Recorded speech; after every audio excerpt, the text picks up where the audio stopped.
Ողջույն սիրելիներս, ես բուժքույր Անահիտն եմ եւ այսօր ուզում եմ ձեզ հետ կիսվել մի շատ կարևոր գաղտնիքով։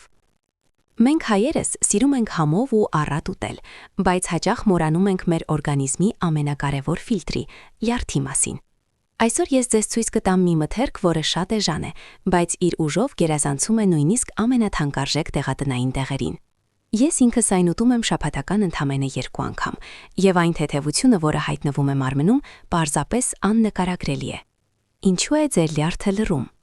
Դուք կարող եք խմել լավագույն վիտամինները կամ բուժել հոտերը, բայց այդ ամենը կլինի անօգուտ, եթե ձեր լյարդը ծանջաբեռնված է ճարպով ու տոքսիններով։ Լյարդը չի ցավում մինչև վերջին պահը, քանի որ չունի նյարդային վերջույթներ, սակայն նա մեզ ազդանշաններ է տալիս։ Դառնահամի զգացողություն բերանում առավոտյան։ Ծանրություն աջ կողմում, մշտական հոգնածություն։ Մերօրյա սնունդը, թաքնված շաքարները եւ նույնիսկ սովորական դեղահաբերը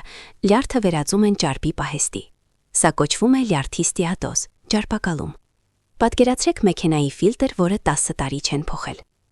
Մեր հրաշք բանջարեղենը, դդումը։ Այո, սիրելիներս, խոսքը սովորական դդմի մասին է։ Այն պարունակում է հազվագյուտ վիտամին Տ, կարնիտին, որն օգնում է օրգանիզմին քայքայել ծանր սնունդը եւ թեթևացնել լյարդի գործը։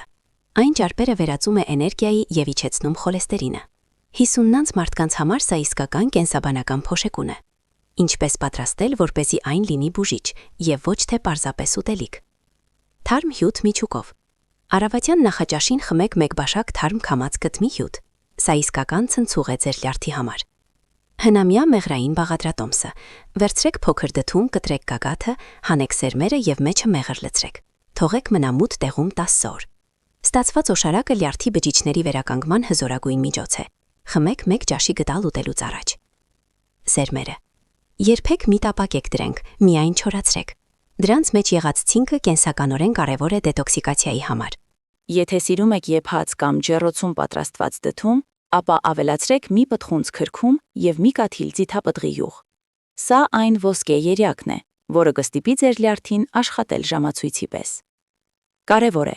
եթե ունեք շաքարային դիաբետ կամ ստամոքսի խոց, սննդակարգի ցանկացած փոփոխություն նախապես քննարկեք ձեր բժշկի հետ։ Գրեք մեկնաբանություններում, սիրում եք դդում, թե այն համարում եք միայն ղափամայի մաս։ Եվ անպայման բաժանորդագրվե։ Եվ հաջորդ հոլովակում ես կպատմեմ մի մթերքի մասին, որն ամեն օր ուտում եք, համարելով դիետիկ, բայց այն իրականում սպանում է ձեր ենթաստամոքսային գեղձը։ Առողջ եղեք, ձեզ տեսնեմ։